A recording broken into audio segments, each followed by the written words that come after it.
absolute pleasure. I'm really humbled that I'm getting a second chance to interview the awesome RavenEye. Thank you and welcome. Thank you. And thank you for taking the time to talk with us. We have Ollie, we have Aaron, and we have Kim. So I just want to go back. Now, it's been 6 months since we had a wee chat, and you've been really, really, really busy since I last spoke to you. Can we just go back to what actually happened after last time I spoke to you? You went back to England. You had another tour lined up with Slash. Yeah. So, for the sake of rock and roll customers, cut that bit. For the sake of rock and roll viewers, That's cheating. You can't do that. You Yeah. keep that bit. for the sake of rock and roll viewers, because I didn't actually ask the question last time, how did the whole Slash thing come about? What actually happened? How did you get involved with Slash? Someone actually sent Slash the track. Supposedly he got the song Breaking Out, and from that the manager got in touch and offered us if we would like some of the dates. So we got a few European dates. So it was by the back of the song, and I guess it as luck of the draw was, really. It was incredible. Slash just sort of heard your song and fell in love with you guys? Yeah, he's a really cool because he picks his support acts, like, and he really cares about what he wants to put out. Because obviously he knows the impact that he can make to someone's life, or musicians' lives, by who he has supporting. And so it's incredible that he spends that much time caring about it, and then took us on board. And then take it further, took us on board for his US and Canadian leg. Yeah, that's what I was going to say. When you went back, you started a pledge campaign so that you could actually go to the States. How does that work? How did that start, and how successful was the pledge campaign? Yeah, the Kickstarter was really successful. Sorry, I'm having a great run today. I'm doing this all day. Barely run a sentence. That was one of the pledges that we offered. No, we did this campaign to sort of help raise money to get us to the States, because it's visas and flights and traveling and stuff. It's all very expensive. So we just thought we'd go for a sort of a moderate amount and basically just sell our merchandise, our music, Ourselves. Stuff like golf days and movie nights and video game days and just kind of different things that you wouldn't normally get to experience with us. And it was a massive success because everybody sort of got on board and picked some interesting things, and We have some wicked support. We have some really awesome Thanks for people. my drumsticks, Kev. Thanks for supporting us. Oh, you're very welcome. Yeah. You're very welcome. I did see that it was a success, but I was just wondering, would you consider doing that again if this ever happens again? I think it's one of those things that you don't want to abuse. Like, it's precious because it's our fans, and they've given us their money to help us achieve something really great. And so they're sort of really intrinsically a part of what we're doing. So I think, some people might think that, we'll just crowdfund it or whatever. But we really want to save it for something really important. So maybe if it's another album or something that's really special. Yeah. And that's maybe a one-off or something like that. Yeah. Well, you do give a lot back. You absolutely, you're great on the stage. Now, when you went away with Slash, the first tour, where did you go? Where exactly did you go in the States? Well, we started. How many days did you do? We did. It's been a while now, and it's such a blur. Yeah. Like we were saying when we got back, honestly, we did 10,000 miles driving in the end. Just through us, like we really try and keep our touring as low budget as possible. So we just went out, just the three of us driving, did 2-hour shifts, and some of the drives were like 14 hours straight. Did you ever get lost? No, because we have a sat nav, so you're never gonna get lost. It was basically we went from Nashville to Los Angeles via Canada. Wow. That was that was what we did. That must have been some. How did the audiences in America receive? They were incredible. Yeah. They're fun. And it's funny. The more central you get, the wilder they get as well. Really? Yeah. San Francisco was one of my favorite shows. That gig was incredible. But when you got central, Utah was immense. Yeah, Salt Lake City. Crowd stuff. Yeah. We watched the crowd stuff, and then that guy, we film it, but that guy stands in front of the bloody camera. So I'm like, that's twice as happened. The 2 times I've actually managed to jump in the crowd and get it. Like the first time we did it, just as I get on there, he stands up at the camera, and then Utah, I did it again, and he stands in the front. To be fair though, I didn't know. Like I kind of. You did know. No. Bullshit. It was just You like did know. I was like, so we I'm got the taking this camera. away from you. We got camera at the back where Kev sits. There's Kev cam, right? But he's not bitter about it, It looks down at the crowd, right? Yeah. And so when Ollie's like getting up and he's gonna jump into the crowd, I get excited. I'm like, I want to see what's happening. So I run along and go, yeah, rock out, and I'm just rock out right in front of the camera where he's on the. So it's all bad. He's just jealous. It's jealousy. That's what it is. Me, morning. Are you going to No. country? It's never happened No? because there's no evidence of it. So you have to do it. I tried to in Poland, like when they were slashed, I tried to in Poland, like, because the crowd were incredible. It was like a whole bunch of young kids at the front, but like security, who were serious. I got yanked off, like I went to jump into the kids, and this guy, massive security guy, just yanked me off. Really? I was like, okay, Yeah. okay. Wow. Yeah. We're gonna, What we're do I gonna do do with it. that? Yeah. Did you have a favourite venue? No. I do. Viper. That was pretty fun. Hollywood Palladium was Yeah. pretty wicked. Really? Yeah. Why does that make a Giant, difference? the chandeliers as well. That's why it was the best venue. I love venues with chandeliers. I don't know what it is, but So rock and roll. yeah, I don't know. It's He likes his really toilets fancy. with chandeliers. I like Yeah, toilets. yeah. It's on our rider. Every Yeah. toilet must have a Chandelier. chandelier. Rock Sure. band like chandeliers, there's a new one. Rock band member, like chandelier. Right, so you did all that, you had so much fun. Did you actually get to hang out with Slash? Did he? Bits and pieces, yeah. Yeah. I think the coolest thing about it, when Slash would come and speak to us, was at a time that you'd never expected. So, Really? for example, like, my experience with him was at that Palladium show in LA. Yeah. We were sort of loading out and we're all sweaty and we're like trying to get all the stuff in the car, van, whatever. And they're getting ready to go on. They're literally like 20 seconds from going on. And he sort of walked over to me and he had his guitar on and he's kind of like playing away. And he's like, oh, hey man, what's going on? Oh, I'm like, dude, I don't want to interrupt you. You're going on. Oh, yeah, you're from Australia, right?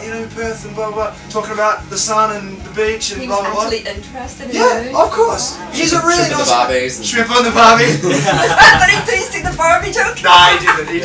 Yeah. He didn't. Did we starstruck? Ish? I don't know, it's hard because he's so down to earth. Yeah. It's just so like, I don't know, he looks in your eyes and he listens to what you're saying and he just talks to you like... Just real guys. Yeah, because I read somewhere that he did give you a lot of praise, didn't he? He was lovely. Appreciate like, everything you were doing. He was lovely. All the crew, like that tour, I don't think you couldn't ask for a better tour, to be honest, because all the crew, the whole band, everyone just made the time and just looked after us so well. We're just a support act, and especially in America, we're not pulling anyone at that point in time. We No, have we're no not. pull. So for them to just treat us so kind of like that, and we don't deserve it, and so we're really grateful and very Do you lucky. think there'll be future supports with Slash then? I don't know. I'd love to. Would you I'd like to? absolutely Yes. love to. Amazing, But yeah. and like you said, he's always he's picking his bands he wants to put on, and there's so many great bands, and it's amazing to give other bands opportunities, and we're But it'd be like- grateful for the opportunity we were Yeah. given. It'd be like going back to a family, I reckon. If we Oh yeah, Yeah. it'd be had emotional. those We had a nice so- last meal with everyone. Which was Yeah, really in nice. Moscow, of all Yeah. places. Yeah. Really? Yeah. Yeah. Oh wow. So what was the funniest thing that happened then when you were away, or the worst thing? Funniest, best thing, or the worst thing when you were away? What was probably Put you on the spot now. Specifically the America tour or across the whole. Anything. Alright, let's Whatever you wanna tell let's me. go with this. Because, Oh no, you go. well, Yeah, because yeah, obviously- these two stories. Because it was both terrible and amazing in the space of a day. It was when we were driving in Romania, and we almost ran out of fuel Oh god. on a mountain Yeah. in the middle of nowhere. Oh. We were just driving up And it this got hill, up this cold. hill, and slowly we could just see the fuel going down. No, there's bound to be petrol stop soon. It's going to come up soon, and none for miles to the point where we were in neutral, coasting down the other side of this For an hour. mountain. We're in Like an we're in hour. neutral for an hour. Yeah. Yeah. And we've got on our Facebook. We should put it as like a little notes, like a little blog thing, because we did the whole story of that whole scenario, because it just was. Oh, I have to look It that was up. Sorry, I didn't terrifying. see that part. No, No, we'll put it on as a blog, so I think you can do like notes thing, and that was one of the ones that's definitely worth keeping, because it was just Took a picture at the top. Yes. Absolutely stunning. But we were Oh, none of us we were liked each other. white ourselves. all white face, Oh my and I God. filmed it as well. I filmed some of it, and just it was awkward. But then filmed the moment when I knew we were going to see the gas station. Everyone just went, Yes! It was the most exciting. Is that not the land of vampires? Yeah, that's right. Yeah. Glad And we were doing all stuck. that. We were going to be stuck on a mountain, a whole mountain. we knocked. Transylvania. We knocked on the monastery's door. We did. Yeah. We were trying, Yeah. for sanctuary. Yeah. And they didn't let us in. Because we're like some shifty guys with some like tinted windows in a van, like knocking for help. It was like, oh no, are we going to run out of fuel? Will we have to spend the night in the van? Are there bears? Like, we hit someone and asked them like, do you know there's fuel next here? And like, yeah, not for a while. He's going like, oh no. No, that was pretty Probably hilarious. before time to be more stories, I reckon. Yeah. No time to think about them. No, there is one more. It's Okay. it was actually our first show in Norway, Oslo, and Ollie was great, yeah. deathly You tell my sick. story. Oh, yeah. You tell my fucking story. It was a great Deathly story. sick. Deathly Carry sick. on, go on. Couldn't speak, couldn't sing, so we're a bit scared. First show with Slash. So the day before, There's more jumped to it. into the mix. There's more to it. Right. None of our gear got there, so we had no guitars, no merch, no pedal boards, no stage clothes. All got misplaced by the airline. Airline left it in the airport. Ollie's sick, so we're sort of like To the point I said to Aaron, you've got to sing this show. yeah, that's it. It's like, Really? Yeah, true story. do you know the Does lyrics? he sing? Yeah, oh yeah. Voice of an angel. Not just An Australian angel. Australian. Anyway, so the best bit of the story was we got put in touch with a rock doctor who was just this great wicked guy, really cool. I think he said his first job was like Rolling Stone. was the Rolling Stones. He was on tour with the Rolling Stones. Okay. Anyway, so we went to his house, really kind. And then to save Ollie's life, like on death's door, to save Ollie's life, he got jabbed in the bum. No way! yeah. Did you get to Steroids, watch? Yeah, we filmed it. That'll be the next vlog, so stay tuned. Yeah, oh, yeah. Yeah, But but no. horrendous. I couldn't speak. It was Yeah. awful. I'm going to the private showing first, okay? Yeah, he took me into the bathroom. It's a very nice bathroom though. It was Yeah. Did it gorgeous. hurt, Peps? That's surprisingly no, it didn't. It was a small prick. Hey! So tell me about Deep Purple. You did a couple of shows with Deep Purple. Wow, how did that happen? Oh my goodness. That was incredible, actually. I think because the Rival Sons are kind of put to the shows, and we saw that they were still recording. So, can we get some? There's 2 days that are kind of available. So, we pitched for it, and we got those 2 shows, which was we were really lucky. Maybe Were they huge venues? yeah, they were really Yeah. big rooms, Yeah. really big rooms. Did enjoy it? Intense. I love those stages. I love big stages because it just gives you a bit more space Yeah. to run. Yeah, you But I quite a like to lot. run around. Yeah. Have shoulders, Yeah. acrobatics. Yeah. It's like It's our workout. fitness routine. Yeah. Yeah. Hey! Think alike. We should make a band together. Yeah. I was going to ask you, I'm so sorry to go back a bit, you played in Russia as well. Oh my god, Yeah. was that not right? Belarus. How were you actually received in Russia? They were awesome. Amazing. Yeah, They're I love so that. crazy. They're so There much were fun. fans waiting for us at the airport when Are you when we kidding arrived. me? Yeah. Yeah, Do you think a country like that's kind of like starved for this kind of music? I don't know. They've only recently, within the last 10 years or so, kind of started welcoming a lot of sort of Western rock bands. Yeah. So for especially Belarus and Russia, it's still kind of new and fresh for them, and Yeah. they just really get into it and embraced really it. support it.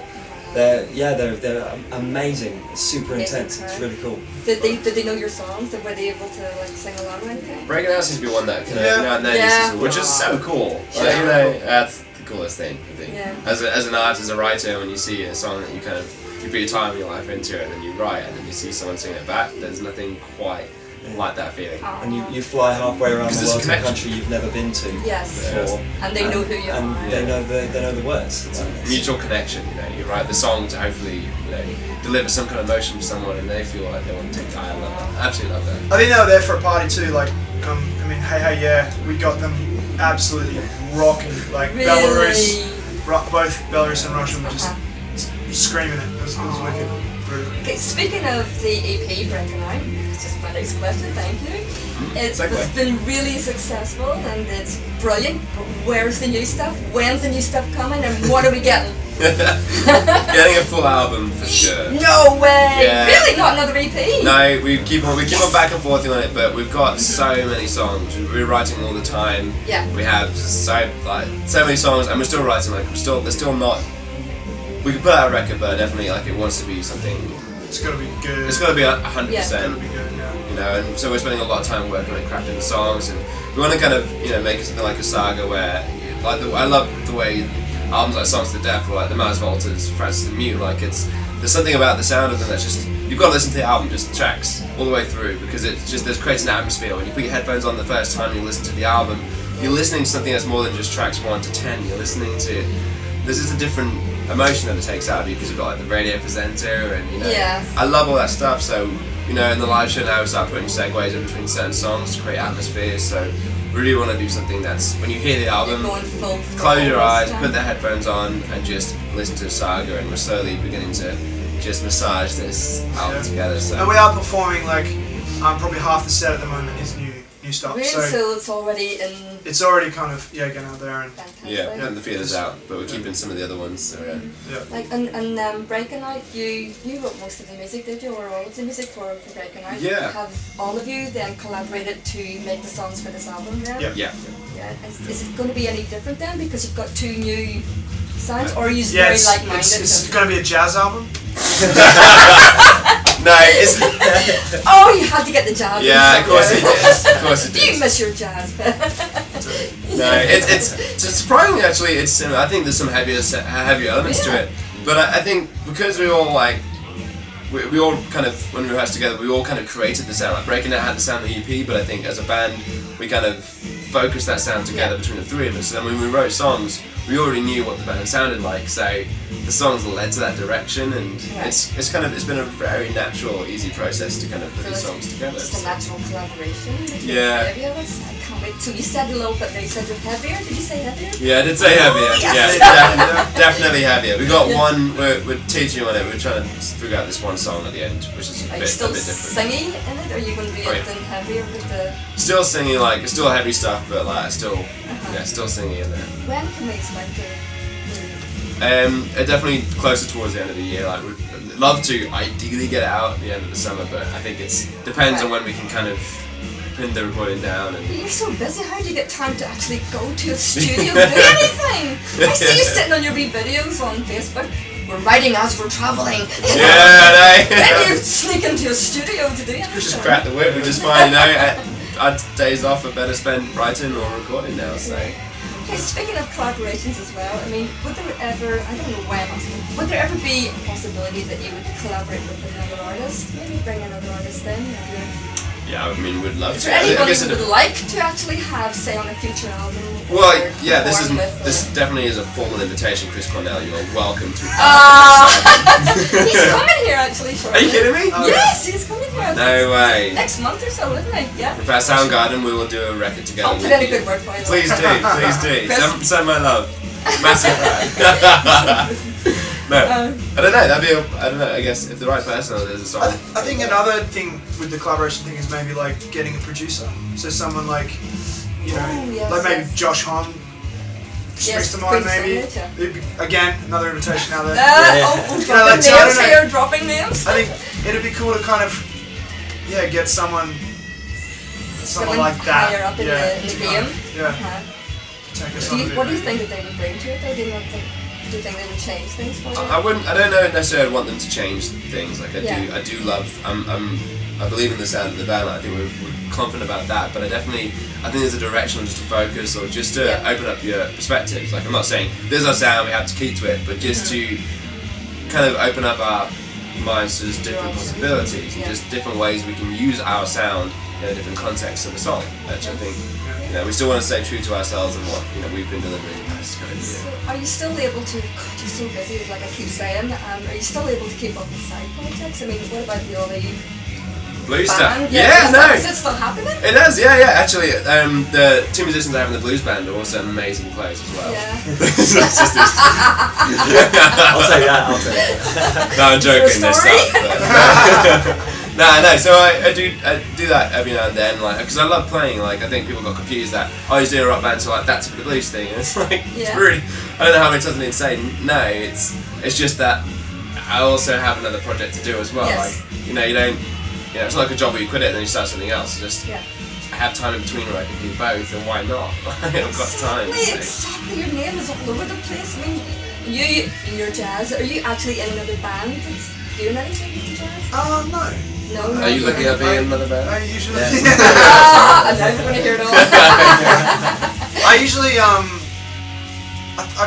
while I'm over in the UK, I kind of just focus on RavenEye. Yes. But when I go home to Australia, I tend to have my own shows back there. Alright, okay. So yeah, I don't know. I kind of no. To answer your question, no. No. Okay. That's good. That's good to know you're happy now. Yeah. That's the right answer. And Kev, you're teaching. Are you doing anything else? I'm thinking about doing another series of drum covers. Yeah. Because a few days ago the gauntlet was thrown down by Frank Sidoris. Right. Guitar player for Slash. But basically he was over Facebook, but publicly on my wall as well, saying that I should do a cover of Are you kidding me? Fire by Jimi Hendrix. You want to see me doing some Mitch Mitchell, so it's like, well, now I've got to do it. So I'm thinking another series to come, and still teaching. Wow, that's fantastic. Thank you for telling me that.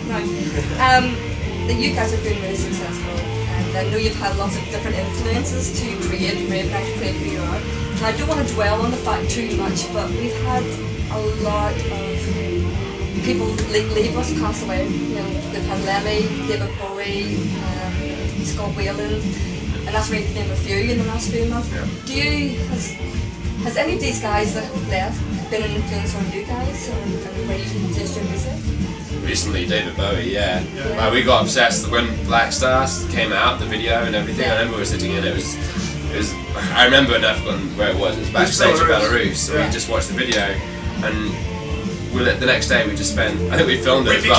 We had like a 30-minute rant. We filmed it for some stupid reason, like, oh, we're gonna post this stupid. But we just talked about the video for 30 minutes, like going on and like so different. It's just so the sound of it is like That album, got the album. Yeah. That album is so wicked. Girl lets me out. Absolutely obsessed with it. Just because the language he uses in that song as well, like I didn't realise, because it's like these real words. And I bet it's like old English. There's English terms and English slang, and it's wicked. So David Bowie, absolutely. But it's unlikely. I was wondering if you had an effect on you. And you must be Lemmy. Yeah, absolutely. I mean, Lemmy, because he was. It was more his kind of personality and his approach to life. He was very philosophical almost to talk about how Lemmy was. Yeah. He was just Lemmy. He was always true to himself. However he dressed, however he acted, none of it was ever forced. You know, he's a rock star, and was just that in. So when you were young, were you sort of like aspiring to be a new Lemmy? I mean, as far as personality is concerned, as far as your approach to your music. No, we can't keep him off the JD. Yeah. I was gonna say, I think the Slash guys were talking about Lemmy, because Lemmy did a collaboration with Slash, and he went out and did maybe 1 or 2 shows with them, and he was saying that someone was a bit drunk and being silly, and Lemmy was like literally 1 bottle of JD down by 5 p.m. Kind of looked over and was like, child's play. I'm a bottle down. He's got like 3 bottles of Jacks on his rider. Yeah. Unbelievable. So moving on from talking about Lemmy and everybody leaving this, do you think there's maybe a gap now in the industry, in the music industry? Do you think they've left a big gap, or bands like yourselves are coming up through and it's going to be very positive for the future when you have such influences, when you have such influences? I think it is a gap. I don't think anyone's ever really going to be what David Bowie did. I don't think, and that's not a bad thing. That I don't think anyone's ever going to recreate that. But I don't think anyone's ever going to do like a Ziggy Stardust. Like he did. Ziggy Stardust lasted like a year and made the impact that he did. Just everything David Bowie did, the image, everything he created. Same thing with Lemmy. Like music was at such a different place at that time that icons would, and that when an album was iconic, like people still remember iconic albums. Now, where I think an album comes out, every band is only as good as their last record. No one really treats an album the same way, or emotionally has an emotional attachment to albums the same way. But once again, not a bad thing at all. It's just different. So I don't know. Those holes will never be filled. There's that gap of David Bowie is always going to be there for David Bowie to belong. As every icon does. Jimi Hendrix still lives. He's still there. That's Jimi Hendrix's little spot that no one else will ever fill, ever replace. Everyone has a place, basically. Yeah, and I think now music's just in a different place where a lot more bands get different opportunities and there's a lot of different sounds going on. But there are amazing rock bands out there. There's a lot of like incredible artists, but yeah, I agree. And I think the industry has changed. Has changed now in that it's kind of the icon doesn't exist anymore. There are still incredible musicians. Harry Styles, big icon. I was heartbroken about 1D. Hold on, with the next icon, like RavenEye. Oh come on, seriously. What you've done in the last how long have you been together? A year? Yeah. Slightly over a year. Look what you've done in that. We've been incredibly lucky, and we've had amazing support. Like when we started this out, we really take our social media personally. Twitter, Facebook, every book and Instagram and everything. We run it all, and we always speak to everyone. We always take time. That's smart business minding as well, isn't it? Yeah, you're right. It is smart business minding. It'd be wrong to say that. Oh no, there's no interest in that, but that's not the main focus. Like we want to keep in touch with everyone because the reality is our music only works if other people support it, and the fact that having people connect with us and then they come to another show and you know them because we talk Facebook or Instagram and everything, it's the coolest thing. I mean, yes, we met because of the business, because our music is creative, but I don't know. Getting at is that you promote yourselves really well, and you are down to earth, and you do meet the fans, and you do talk to people. You're playing a very small rock club tonight, and you've been playing all around America and everywhere with Slash at huge venues, Viper Room, here tonight. So that's what's doing it for you, really. But Slash is like the gigs of Slash, like that's Slash's crowd. We're playing for Slash's crowd. That's not our pool or anything. So what is the aim then to play for the RavenEye crowd? What is the future for RavenEye then? What would you like to see happen? I'd love to see more support. So I think for the band right now, we need it. We want as much exposure as possible, and I love the idea of supporting different bands because it gives us 40 minutes just to kind of get ourselves out there. And right now, I think that's enough for a new band. Because we haven't got the full album out yet or anything, and I just want to give everyone just a tease, but just keep pushing around. So is that where you're going next? Then check out a big full album, and then maybe do a few more. Do you have any other festivals or tours like that? Yeah, there are some festivals kind of creeping in now, and I've got a couple of American festivals that are coming in. So. Again? Yeah, I know. Amazing. In See April. if you got to move over there, I'll kill you. No, we go in April. We go to America again. And we've got a Hellfest we're doing as well. Which that's right. Yeah. Amazing. That's an amazing bill. Oh my goodness, it's so bad that I'm killed to see. Can't wait to see Slayer. Do you want to see it? Slayer. Yeah, I'm ready. Slayer, Megadeth, same stage? Black Sabbath. Yeah, Awesome. same stage. As us, it's like so ludicrous. Okay, well, thank you for taking the time. Thank you. This is the most awesome band in all of Babylon, as well as the world. So thank you for taking the time to talk to me. You've been an absolute good luck. Good luck. Thank you. Can't wait to see the show tonight. Thank you very much. Thank you very much. Bye. Bye. Cut. I love you guys. Let's find it.